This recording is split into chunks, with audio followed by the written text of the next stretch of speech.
Please give an energetic and warm welcome to the one and only Awadh Oja sir.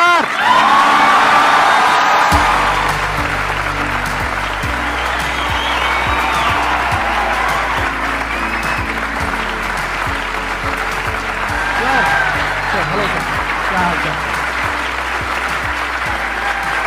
बैठिए जी, बैठिए। आइए। Thank you. इससे पहले कि ऑडियंस आपसे कुछ क्वेश्चंस पूछे, मेरे माइंड में एक क्वेश्चन आ रहा है। आईएएस में कितने लोग हैं जो हर साल उसके लिए अपीयर करते हैं? 5 से 6 लाख के आसपास। और सीट्स कितनी है? 1000 अप्रोक्सीमेटली। तो जिनका हो जाता है उनके बारे में तो सब बात करते हैं, जिनका नहीं होता है, जिन्होंने पूरी जान लगाई और जिनका नहीं हुआ, उनका क्या होता है? उनके रिश्तेदार उनकी चिंता करते हैं। वो फिर उनकी चिंता करते हैं। नहीं, मैं आ रहा हूं, मैं आपके क्वेश्चन पे आ रहा हूं। ये पॉइंट इंटरेस्टिंग है, मैं समझना चाहूंगा कैसे। मैं बता रहा हूं। हाँ। मैं दोनों मुद्दों पे बता रहा हूं। हम सब हारने से डरते हैं, और मजेदार बात है कि वो डर हमारी हार की वजह बनता है। 98% केसेस में हारने से क्यों डरते हैं? क्योंकि हम जानते हैं अगर हम हारेंगे तो जो पीछे 3 लोग बैठे हैं ना, रिश्तेदार, रिलेटिव्स और फ्रेंड, वो जीने नहीं देंगे। आप जब भी आईएएस की तैयारी करें, पहला अटेम्प्ट आपका सीरियस अटेम्प्ट होना चाहिए। आपने तैयारी किया, बेसिक्स तैयार किए, आपने एडवांस कोर्स तैयार किया, आपने कम से कम मेंस के 1000 आंसर्स लिखे हैं और मिनिमम 10,000 प्रीलिम्स के क्वेश्चंस आप सॉल्व कर चुके हैं, तब आप एग्जाम देने जाइए। सिर्फ एक अटेम्प्ट दीजिए। जिसने भी पहला अटेम्प्ट सीरियस दिया, उसको दोबारा तैयारी नहीं करनी पड़ती, रिवीजन करना पड़ता है। भाई आप देखो ना, जितने सारे सेलेक्ट लड़के होते हैं उसमें बहुत सारे नौकरी कर रहे होते हैं, जॉब कर रहे होते हैं। कुछ लोग मुझसे पूछते हैं, सर जॉब करते वक्त तैयारी हो सकती है? नहीं, जॉब करते वक्त तैयारी तो नहीं हो सकती, जॉब करते वक्त रिवीजन हो सकता है। 3 hours per day, 4 hours per day. तो मेरी एडवाइस ये है, क्योंकि ये एक बहुत रिस्की खेल है ये। मैं खुद ही बाहर हुआ, और फिर मैं कितने लोगों को देखता हूं जो 5-5, 6-6 अटेम्प्ट के बाद बाहर होते हैं। तो जिनको भी इस गेम में शामिल होना है, एक अटेम्प्ट सीरियसली आपका होता है, बहुत अच्छा है। आपको मैक्सिमम रिस्क लेना है तो आप 2 ले लो, उसके बाद आप अपना काम शुरू करो, जो आपका सेकंड लाइन थॉट था। कोई लॉयर बनना चाहता है, कोई मेडिकल लाइन में जाना चाहता है, कोई मतलब जो भी आप एंटरप्रेन्योर बनना चाहते हैं, आप करो, लेकिन अपने वो रिवीजन वाले 4 आवर बचा के रखो। आपने कितने अटेम्प्ट्स दिए थे सर? 4 अटेम्प्ट्स आपने दिए थे। और आपने कहीं से कोचिंग ली थी, यानी लाखों रुपए दिए थे कोचिंग में? नहीं, तब लाखों नहीं थे, तब हजारों थे। अच्छा, हजारों रुपए आपने खर्च करे थे, और आप एक मिडिल क्लास बैकग्राउंड से थे। तो टोटल 4 साल में आपका कितना पैसा लग गया होगा? रहना, खाना, पीना, और आपने तो पूरे तैयारी करी होगी, साथ में कुछ और नहीं किया होगा? I think so. कुछ नहीं किया, बिल्कुल। तो कितना आपका 4 साल में अच्छा खासा पैसा 5-6 लाख रुपए लगे। 5-6 लाख रुपए उस समय लगे। आज के समय पे अगर किसी को कोचिंग लेनी है तो आई थिंक इससे 3-4 गुना, 5 गुना आराम से लगेगा। तो 15-20 लाख रुपए उस इंसान का लग गया, और वो है एक मिडिल क्लास बैकग्राउंड से। अब वो कहीं ऐसा तो नहीं कि वो ना यहाँ करा ना वहां करा 4-5 साल बाद? हाँ, वही मैंने कहा कि अब आप, जब हमारे समय तो ठीक था, अब आप रिस्क पूरा नहीं ले सकते। You have to be cautious. अब इनको कॉशियस होना पड़ेगा कि ठीक है, जैसे बड़े सारे लड़के क्या करते हैं, वो 1-2 अटेम्प्ट ऐसे ही देते हैं। अब तो इनके पास 6 अटेम्प्ट है। ओबीसी हैं तो और ज्यादा है, SC ST हैं तो और ज्यादा है। और मैं कहूंगा आप किसी भी कैटेगरी से आते हैं, आप 2 अटेम्प्ट से ज्यादा कभी मत मानिए। ये पॉइंट बहुत अच्छा है कि आइडियली आपको अपने माइंड में ये रखना है कि एक ही अटेम्प्ट है मेरे पास में, मैक्सिमम अगर आपकी फैमिली अफोर्ड कर सकती है तो 2 अटेम्प्ट है। उसके बाद में अपने काम पे ध्यान देना है, और इसको एज अ रिवीजन की तरह देखना है, मतलब इसको साथ साथ में चलाना है। ये नहीं कि अपने 5 साल या 6 साल लाइफ के सारे यही निकाल दिए और सारा पैसा घर वालों का लगा दिया, या उन्होंने खेत बेच दिया, या लोन ले लिया। ऐसी बहुत कहानियां मैंने सुनी है सर लोगों की, और बहुत ही दर्द होता है ऐसी कहानियां देख करके। ऐसे लोगों की जो कहानियां हैं वो उसको सुन करके बहुत ही बुरा लगता है अंदर से। चलिए आगे बढ़ते हैं जी। Sir, I wanted to ask how to fight the basically fear that we feel. Like there are lot many fears that we face, not only in studies but in each aspect of life. There is some kind of fear. How to fight that? How to come back? How to have that courage in life? Fear बड़ी प्यारी चीज है। हमने कुछ words को बड़ा negative बना लिया है। जैसे अब बच्चा है 2 साल का, उसको तो फियर होता नहीं, उसे कुछ पता नहीं, उसने कोबरा देखा, जाके पकड़ लिया। वो तो बाद में घर वालों ने देखा तो पता चला कि भैया कोबरा पकड़ के घूम रहा है। लेकिन हम बड़े हो गए ना, अब हम कोबरा देखेंगे तो वो हमारी बॉडी की जो मैकेनिज्म है वो हमें वार्न करेगी, अलर्ट करेगी। That is natural fear. वो अच्छी चीज है। जिस चीज की आप बात कर रहे हो वो फियर नहीं है, वो ओवर थिंकिंग है।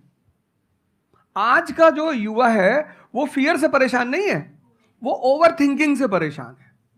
अब ये ओवर थिंकिंग क्यों है, उस फैक्टर पे आते हैं। ओवर थिंकिंग की वजह क्या है? ओवर थिंकिंग की वजह यह है कि आज का समाज इतना एक्सपैंड कर चुका है।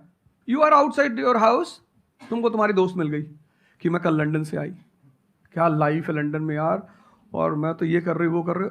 आपको लगा हम ही पागल है यार, IAS की तैयारी कर रहे। फिर शाम को किसी फ्रेंड का फोन आ गया कि मैं तो अब ऑस्ट्रेलिया जा रही हूँ, मैं तो वहीं सेटल हो जाऊंगी। 90s में हमारे पास इतने स्कोप नहीं थे। हमारी जो लाइफ थी वहां ओवर थिंकिंग इसलिए नहीं थी, आपने भी सर देखा होगा, क्योंकि हमारे पास इतने स्कोप नहीं थे। आज तुम्हारी जनरेशन में यू हैव मल्टीपल फील्ड्स, मतलब इतने सारे फील्ड्स ओपन है। तो जब तुम घूम के चारों तरफ देखते हो और तुम देखते हो कि तुम्हारे ही साथ के लोग बड़ी सारी फील्ड में एक्सेल कर रहे हैं, काम कर रहे हैं, अर्न कर रहे हैं, तो तुम्हारा दिमाग भागना शुरू करता है। फिर क्या होता है, हमारे पेरेंट्स हमसे ज्यादा ओवर थिंकिंग करते हैं, क्योंकि बड़े हमको लेकर कॉशियस होते हैं। हाँ। एक हमने ओवर थिंकिंग की, हम अपना संभाल लें किसी तरह। हम घर के अंदर गए, मम्मी रो रही है कि वो निशा मिली थी, 20 लाख का पैकेज है उसका। दूसरा प्रेशर तुम्हारे ऊपर आ गया। ये जो प्रेशर हम मल्टीपल फेस करते हैं, तो एक तुम्हारा प्रेशर, एक माँ बाप का प्रेशर। पता लगा बुआ जी ने रात में फोन कर दिया, क्या कर रही हो जी? तुम सारे लोग प्रेशर से लड़ रहे हो इस वक्त, मल्टीपल फ्रंट पे। ये कोई फियर उयर नहीं है। ये प्रेशर दूर कैसे होगा, इस पे थोड़ी सी बात कर ले। जहां इंटरनल ताकत है वहां कॉन्फिडेंस है। आज का युवा क्या कर रहा है, बादाम का तेल लगा रहा है, बादाम की क्रीम लगा रहा है, बादाम का साबुन लगा रहा है, खा रहा गुटखा।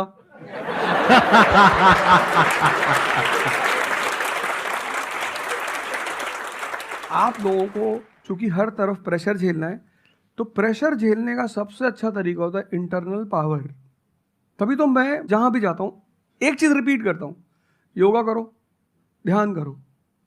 ध्यान करोगे मन ताकतवर हो जाएगा।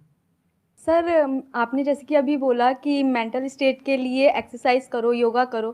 तो पहले तो मैं फिजियोथेरेपिस्ट हूँ, ठीक है। मैं सुबह से मतलब योगा या एक्सरसाइज मेरा डेली रूटीन है, करना भी और कराना भी। उसके बाद भी at the end of the day मैं डिप्रेस हो जाती हूँ। ये नहीं कि मन नहीं लगता, इस चीज़ में ही मन लगता है, फैमिली से भी पूरा मन लगता है, ठीक है। उसके बाद भी end of the day depress हो जाती हूँ। तो उसको डिप्रेशन कैसे कम करी जाए? हम किसके साथ रहते हैं वो बहुत इंपॉर्टेंट है। मेरे एक दोस्त मेरे साथ आ रहे थे आज से करीब 7-8 साल पहले, धौला कुआं से। रात का टाइम था और हम दोनों, मैं गाड़ी चला रहा था, हम इंडिया गेट के सामने से निकले तो उन्होंने मुझसे कहा कि अब हम बुढ़े हो गए हैं। मैंने गाड़ी रोकी, मैंने कहा उतरो। तो उन्होंने कहा कि क्या हुआ? मैंने कहा उतरो तो, उतरो जरा। उतर गए, मैंने दरवाजा बंद करो, चले गए। आज तक मैंने उनसे बात नहीं की। वो सब पूछते हैं आज, अब तो खैर बात ही नहीं होती, पर वो बहुत उन्होंने कोशिश की कि अब क्या हुआ? तुम दिन भर अपने आप को मोटिवेट करती हो, काम करती हो, जब तुम वापस घर में आती हो, अपने समाज में जाती हो, तो सब तुम्हारे मेंटल स्टेटस का थोड़ी है, वो तुम्हारी सारी ऊर्जा को खींच लेते हैं। इसीलिए तो माँ बाप हमारी संगत पे बड़ा ध्यान देते हैं। तुम्हें लगता होगा कि माँ बाप कितने बदमाश हैं, माँ बाप भगवान हैं। उनका एक्सपीरियंस तुम अपने दोस्तों को लेके जाया करो उनके सामने। कोई अल्ट्रासाउंड क्या करेगा जितना माँ बाप करते हैं? कोई स्कैनर क्या करेगा? सही बात है, देख के कोई 2 फोटो मिनट में कैमरा बता क्या देता फोटो खींचेगी, देख के बता देते हैं। बहुत बहुत दुष्ट है ये। इसकी आंख के नीचे देखो, यहाँ निशान है, बहुत दुष्ट है ये। और वो लॉजिक भी बड़ी अच्छी सी देते हैं, कोई कुछ भी देते हैं लेकिन बड़ा अच्छा सा लॉजिक देते हैं। तो ये हमारे साथ होता है। इसलिए हमें पहले गुरुकुल भेजा जाता था, और आज की हमारी सोसाइटी इसको सिर्फ नेगेटिव दिखाई पड़ रहा है। मैं अभी अब घर गया था, हमसे लोग कह रहे भैया 24 का चुनाव लड़ोगे? मैंने कहा यार पॉलिटिकल पार्टियां कह रही कि तुम सीधे प्रधानमंत्री बन जाओ। अननेसेसरी परेशान किए हुए, अननेसेसरी दूसरों से मत। और ये एक जहां का नहीं है, ये यूनिवर्सल हो चुका है। तुमने कह दिया कि मैं IAS की तैयारी कर रही हूं, अरे नहीं होता किसी का। तिवारी जी की लड़की दी थी, 2 साल बाद पागल हो गई। तुम इतने डिप्रेस समाज में रह रहे हो। वो तो महेश्वरी जी जैसे लोग हैं जिन्होंने बहुत लोगों को जिंदा कर रखा है। Thank you, sir. जब आपको कोई सहारा नहीं होता, आपने टाइप किया संदीप महेश्वरी, एक वीडियो आ गया, आप रिलैक्स हो गए। जब आप इन्हें सुनते हो तो आपका टेम्परेचर हाई होता है। तो एक ही आदमी को आप सुनते हो ना जिससे टेम्परेचर हाई हो, हमको सुन लिया कुछ ज्यादा ही हाई हो गया। लेकिन 2 लोगों को छोड़ दो, 3 लोगों को छोड़ दो, 4 लोगों को, ऐसे 10-12 लोग हिंदुस्तान में है, पॉपुलेशन 1 बिलियन 50 करोड़। तो तुम 10 लोगों को सुनो और बाकी जो तुम्हारे साथ 500 जुड़े हैं वो तुम्हें तो नीचे ही ले जा रहे हैं। इससे बचो, अपनी सर्कल को थोड़ा सा रिजर्व करो।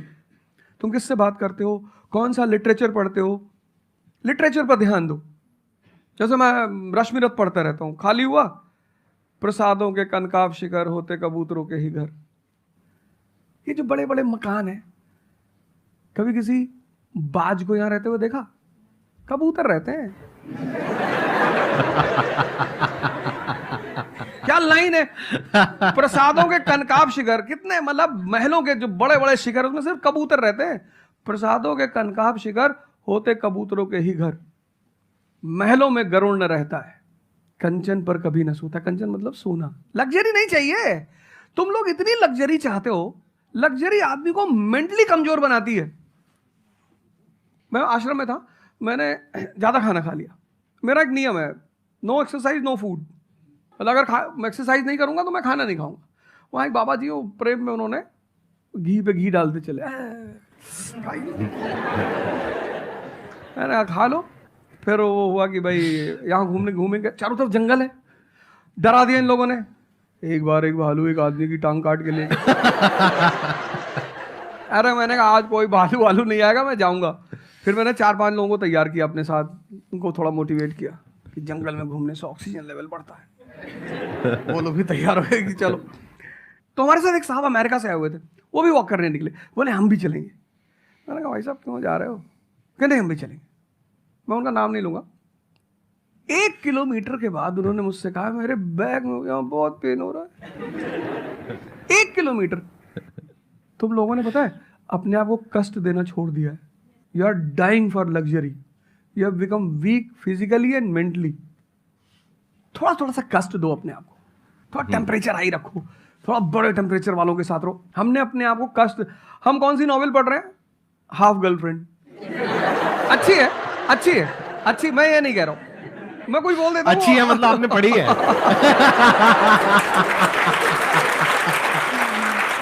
नहीं फिर कोई पकड़ निकाल लेगा, कोई वो क्लिपिंग निकाल लेगा, ओ गाली दे रहे थे। नहीं, आपने बहुत सारी गलतियां कर दी, आपकी जनरेशन ने अपने को कष्ट देना छोड़ दिया। हाँ। आप पढ़िए बड़े बड़े लोग, अंबेडकर को पढ़ो, उनका जीवन संघर्षों का, प्रभु राम का जीवन पढ़ो। ये सब संघर्ष, ये सब लोग हैं जिन्होंने जीवन में लड़ाइयां लड़ी हैं। आपने उनको साइडलाइन कर दिया। आप राणा प्रताप के बारे में कुछ जानते ही नहीं हो, आपको वो पोएम याद ही नहीं है, खूब लड़ी मर्दानी वो तो झांसी वाली रानी थी। आपको तो एक चीज बता दी, twinkle twinkle how I wonder. आप वंडर किए जा रहे हो पूरी जिंदगी में। आपने कहा कि पूरे दिन मैं अपना काम करती हूँ, दैट इज फिजियोथेरेपी जो आप करते हैं, और शाम तक आते आते आपको थोड़ा सा डिप्रेस फील होता है, थोड़ा सा डाउन फील होता है, तो उसके पीछे क्या रीजन है आप बताइए। जैसे कि मैं बाकी पेशेंट देखती हूँ पूरा दिन में, हाँ। बट जब मैं घर पे आती हूँ तो मैं अपने मम्मी पापा को देखती हूँ। ठीक है। जो मैं उनको कहती हूँ कि आपको ये एक्सरसाइज करनी है, ये करना है, आपके लिए ये ज़रूरी है, वो ये नहीं करते। तो फिर वो मुझे डिप्रेस होता है कि मैं जब सबको सही करती हूँ और मैं अपने घर में ही सही नहीं कर पा रही। आप सबको सही नहीं करते हो, आप उन लोगों को सही करते हो जो आपके पास आते हैं। हाँ एग्जैक्टली। तो अगर आपके पेरेंट्स सही नहीं होना चाहते हैं तो उनको कौन सही करेगा? बेसिकली हमारी प्रॉब्लम क्या है कि जो नहीं करना चाहता उसको भी करवाना चाहते हैं। एग्जैक्टली। फॉर एग्जाम्पल, आप में से यहाँ पे कुछ लोग बैठे हैं जो कहते हैं कि भाई आप कुछ भी बोल दो, हम तो जैसे थे वैसे ही रहेंगे, उखाड़ लो जो उखाड़ सकते हो, आप अकेले आ जाओ, आप साथ में हो जा, सर को ले आओ, आप 10 को ले आओ, हम तो नहीं बदलने वाले। उनका कोई कुछ कर सकता है? समझ गए? तो यहाँ पे किसका एक्चुअल में किसकी लाइफ बदलने वाली है? यहाँ पर हो सकता है कुछ साल बाद आप ही में से कोई यहाँ पर बैठा होगा, बट वो इंसान कौन होगा? जो खुद अंदर से बदलना चाहता है ना। Yes sir, thank you sir. Please have a seat, बैठिए। मेरा संदीप सर से एक क्वेश्चन है कि जैसे हम लोग जब आपकी वीडियोस देखते हैं तो हम लोग मोटिवेटेड हो जाता है कि हम लोगों को गवर्नमेंट से या फिर इन सब फील्ड्स में छोड़ के अपना कुछ स्टार्ट करना चाहिए जिससे देश में एंटरप्रेन्योर्स या फिर जॉब्स बढ़े। फिर हम लोग देखते हैं आप लोगों को कि भाई यूपीएससी में एक ऐसी पावर होती है जो हम करना चाहते हैं वहाँ पे हमको डायरेक्ट पावर मिलती है। जैसे कि मैं अगर एजुकेशन के फील्ड में कुछ अच्छा करना चाहती हूँ तो हमारे पास डायरेक्ट पावर होती है कि हम लोग वहाँ से कर सकते हैं। तो मैं ऐसा, मेरे पास ये क्वेश्चन फिर मतलब दोनों में कॉन्ट्राडिक्शन चलता रहता है। ना कॉन्ट्रडिक्शन नहीं चल रहा है, इसे कॉन्ट्रडिक्शन नहीं कहते, इसे कंफ्यूजन कहते हैं। मतलब एक गोल होता है ना, या फिर एक मतलब हमारे पास एक टारगेट होता है कि हम ये काम करने के लिए यूपीएससी में जा रहे हैं। नहीं, सरकार जो कहेगी वो करना है। हाँ, I was about to say that. आपका क्या गोल है? आप क्यों कर, और आप आपका नेता क्या थोड़ी है, target आपकी पार्टी का मैनिफेस्टो थोड़ी है, घोषणा पत्र। आप एक राजपत्रित अधिकारी हैं, गैजेटेड ऑफिसर। आपका जो मिनिस्टर होगा फोन मिलेगा, मैडम जी हाँ ये कस्तूरबा गांधी प्लान में अभी तक कितना काम हुआ? जी sir, I give the review in the evening sir. Okay, thank you. ठीक है मैडम, बाय, खत्म। सो आपका कहने का मतलब है कि जो सिविल सर्वेंट बनते हैं या आईएएस ऑफिसर बनते हैं उनके पास कोई पावर नहीं होती? पावर होती है जब तक जनता अपनी पावर नहीं समझती। आज की डेट में इस देश में पावरफुल कौन है? जनता। We the people of India solemnly resolve. Yes sir. ये जनता बेचारी पावर जानती है तो डीएम का ऑफिस में चले जाते, हुजूर। इसको बेचारे को पता है, नेता देखा, मेंबर ऑफ पार्लियामेंट देखा, क्या पैर छू लिए, तेरे फूफा है? नहीं भैया नहीं भैया, सांसद जी हैं। सांसद जी हैं तो क्यों पैर छू रहा है? तो पावर इस असलियत में इस देश की जनता के पास है। क्योंकि वो जानती नहीं है, इसलिए तुमको इनके पास इनको काम करने का अधिकार है। ये है the right to work, the right to implement. लेकिन चूंकि जनता अपने अधिकार को नहीं जानती तो तुम्हें दूर से दिखाई पड़ता है कि आप बेटा कंफ्यूजन से बाहर आओ, ठीक है? और ग्लैमर मत देखो। आप बेसिकली पावर नहीं देख रहे हो, आप ग्लैमर देख रहे हो। आपको जो करना है उसको डिसाइड कर लो आप, और उस रास्ते पे आगे बढ़ो कि आप कल किसी भी फील्ड के मुकेश अंबानी बन जाओ, अडानी बन जाओ, वॉरेन बफेट बन जाओ, बिल गेट्स बन जाओ। इस रास्ते पे जाओ। Thank you sir. मैं यहाँ पे थोड़ा सा ऐड करता हूँ कि जो आपने बोला ना कि ये कॉन्ट्रडिक्शन है, सबसे पहले तो जो सर ने बोला कि ये कोई कॉन्ट्रडिक्शन नहीं है, ये कंफ्यूजन है, बिल्कुल सही बात है। अब कंफ्यूजन क्या है, उसकी जड़ क्या है? आप क्या कर रहे हो, आप बस हम लोगों की बातें सुन रहे हो। यहां से मैंने कुछ बोला, इन्होंने कुछ बोला, दोनों अलग अलग स्टैंड पॉइंट है। मतलब इस दुनिया में आर्ट्स भी है, साइंस भी है, कॉमर्स भी है। अब आप कहोगे अब तीनों में कॉन्ट्रडिक्शन है। अरे कॉन्ट्रडिक्शन नहीं है, अलग अलग लोगों के लिए अलग अलग स्ट्रीम्स है। डिपेंड्स अपॉन कि आपकी प्रेफरेंस क्या है, आपकी प्रायोरिटीज क्या है। तो आपको तीन चीजें देखनी पड़ेंगी, एक अपना पास्ट, अपना प्रेजेंट और अपना फ्यूचर। कि पास्ट में आपने कैसा परफॉर्म किया है। अगर आप पढ़ाई में बहुत अच्छे रहे हो तो आपको क्लियर नजर आएगा कि अच्छा मुझे पढ़ाई से रिलेटेड कुछ करना है, तो वहां से रास्ता क्लियर हो जाता है। बट अगर आपके दिमाग में 24 घंटे बिजनेस आइडियाज घूमते रहते हैं, जहां भी जाते हो वहां पे गोलगप्पे खा रहे होते हो, आपके दिमाग में चल रहा होता है अबे इतने पैसे ले लिए, उसमें से इतने का गोलगप्पा, इतने का पानी है, पानी तो इतना फ्री होता है, मेरे से लिया 20 रुपए, ये तो 5 रुपए का काम है, तो 15 रुपए इसके पास में गए, कितने लोगों ने एक दिन में खा लिए, इतने पैसे कमा लिए, व्हाटएवर। अगर इस तरह का आपका माइंडसेट है तो वहां पे एंटरप्रेन्योरशिप, स्टार्टअप, इन सब चीजों का बेनिफिट है। तो हर रास्ता हर एक के लिए नहीं होता है। तो ये आपको कैसे समझ आएगा? अपने पास्ट को देख करके। दूसरा, अपने प्रेजेंट को देखो कि आपके पास में क्या रिसोर्सेज हैं। सोचने से क्या होता है, आपको ये भी तो देखना पड़ेगा आपके पास में क्या रिसोर्सेज हैं। उसके बेस पर आप सोच सकते हो ना। कल को आप कहो कि मैं एक टेलीकॉम कंपनी लॉन्च करूंगी जो कि जियो को कंपटीशन देगी, ठीक है, सोच लो। कुछ नहीं होगा। क्या है पीछे, बैकग्राउंड क्या है, आपके पास में क्या रिसोर्सेज है, how are you going to compete. तो आप फालतू में कुछ भी सोच रहे हो ना। तो यहां पे कॉन्ट्रडिक्शन क्या है, कंफ्यूजन क्या है? कुछ भी नहीं। तो जब आपके रिसोर्सेज ही आपको अलाउ नहीं कर रहे वो करने के लिए, तो सोच क्यों रहे हो? तीसरा, फ्यूचर में आप अपने लिए कैसी लाइफ चाहते हो। जैसे सर ने कहा कि पावर नहीं मिलती है वहां पे सर्व करना होता है। इस गलतफहमी से बाहर आ जाओ कि वहां पे पावर मिल जाएगी। पावर तो पूरी की पूरी एक हिरार्की है, जिस हिरार्की में टॉप पर पब्लिक बैठी है एक्चुअल में, वो हमें पता ही नहीं है। हमारे हाथ में पावर है, किसको वोट करना है, किसको पावर में लेकर के आना है। फिर उनकी पावर के अकॉर्डिंग आगे पावर का डिस्ट्रीब्यूशन होता है, पॉलिसीज का डिस्ट्रीब्यूशन होता है, फिर उसको इंप्लीमेंट करना होता है। तो आपको देखना है कि आपको एग्जैक्टली लाइफ में चाहिए क्या है। कि अगर आपका माइंड है बहुत ज्यादा क्रिएटिव, कि आपको हमेशा दिमाग में आइडियाज घूमते रहते हैं कि कुछ अजीब करना है, कुछ अलग करना है, ये करना है, वो करना है, तो फिर वो रास्ता आपके लिए नहीं है। क्योंकि वहां पे आपके पास में पावर नहीं है, रिस्पॉन्सिबिलिटी है। But once you go in the entrepreneurship space, वहां पे रिस्पॉन्सिबिलिटी नहीं है, वहां पे पावर है, पावर टू क्रिएट। अब आपको देखना है कि एट द एज ऑफ 42, 48 आप किसके जैसा बनना चाहते हो। अगर एक टीचर बनना चाहते हो तो ये रास्ता है। उसके अलावा जिन्होंने यूपीएससी को क्रैक किया है उन लोगों का आप लाइफस्टाइल देख सकते हो। वैसे बनना चाहते हो, बहुत बढ़िया। मेरे जैसा बनना चाहते हो, बहुत बढ़िया। किसी और के जैसा बनना चाहते हो, बहुत बढ़िया। बट किस बेस पर? अपनी पर्सनालिटी को देखो ना, क्या लाइन हो रहा है। सर एक्चुअली आपका सेशन देख के मैं पब्लिक स्पीकिंग सीख रहा हूँ। तो कॉन्फिडेंस बढ़ाने के लिए जो आसपास के स्कूल है ना, स्कूल क्लासेस जो है उनके पास मैं जाता हूँ बच्चों को थोड़ा सा ये करने के लिए। तो मैं जाके वहाँ पे रश्मि रथी सुनाता हूँ, मेरे को आती है थोड़ी थोड़ी, तो मैं वो सुनाता हूँ। छत्रपति शिवाजी महाराज के बारे में सुनाता हूँ। तो उन बच्चों का मैंने थोड़ा नोटिस किया, तो वो क्या कह रहे थे मुझे कि सर जो टीचर है अभी जो सिखा रहे हैं वो बस सब्जेक्ट के बारे में बताते हैं और बोरिंग तरीके से सिखाते हैं, ना कोई एक्स्ट्रा कुछ एक्टिविटी नहीं करवाते, कुछ नहीं करवाते।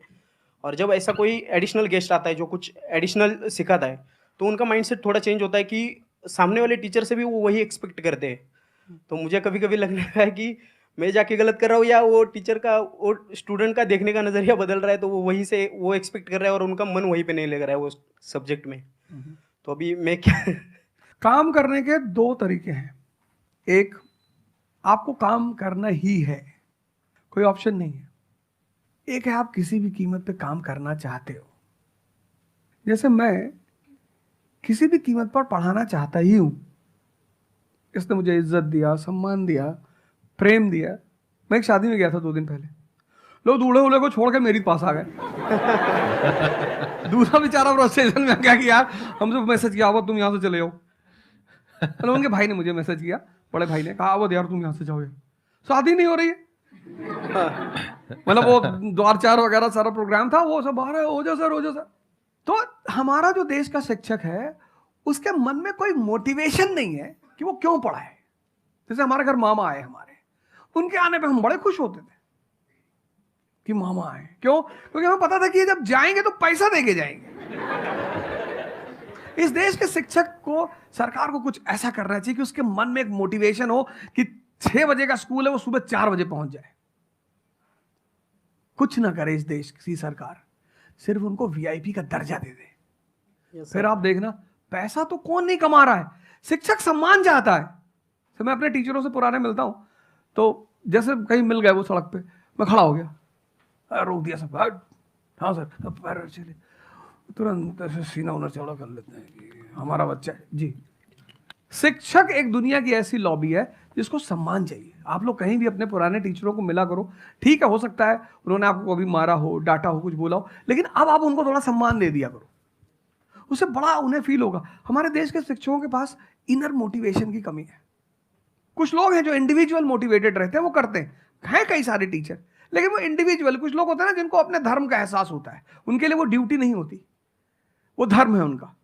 तो वो तो जैसे भाई आप जाके आप धर्म के रूप में कर रहे हैं, हाँ। 2-4 टीचर और भी कर रहे हैं, 10 टीचर और भी कर रहे हैं, लेकिन सरकार को, टीचरों को कुछ तो ऐसा करना चाहिए कि उन्हें फील हो कि नहीं यार, ये हमारा देश है, ये हमारे बच्चे हैं, हमें इनको बनाना है और ऊपर उठाना है। तो अगर सरकार कुछ ऐसा कर देगी ना, सेल्फ मोटिवेशन दे देगी, अरे फिर तुम देखना इस देश के टीचरों को।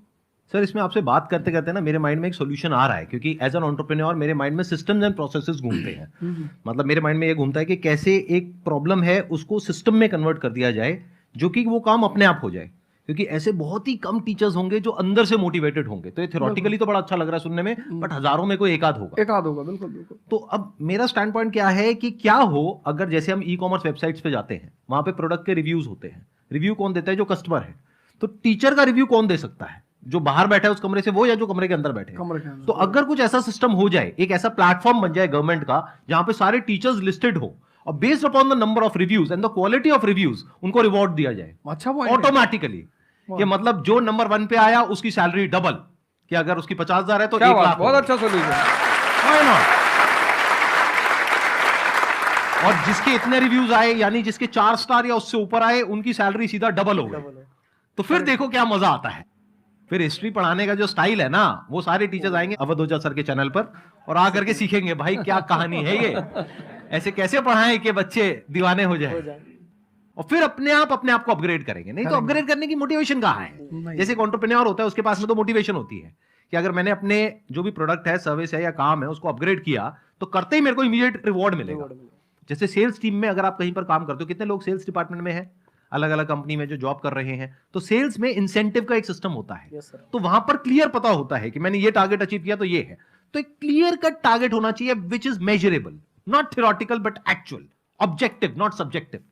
कि ऑब्जेक्टिव एक टारगेट होना चाहिए in terms of numbers which can be calculated, and a transparent system जहां पे स्टूडेंट्स वोट करेंगे और जो टीचर्स जीतेंगे पूरे इंडिया लेवल पे या स्टेट लेवल पे उनको बुला करके, जो हमारे देश के प्रेसिडेंट हैं या प्राइम मिनिस्टर हैं, वो आकर के रिवॉर्ड देंगे। Yes sir.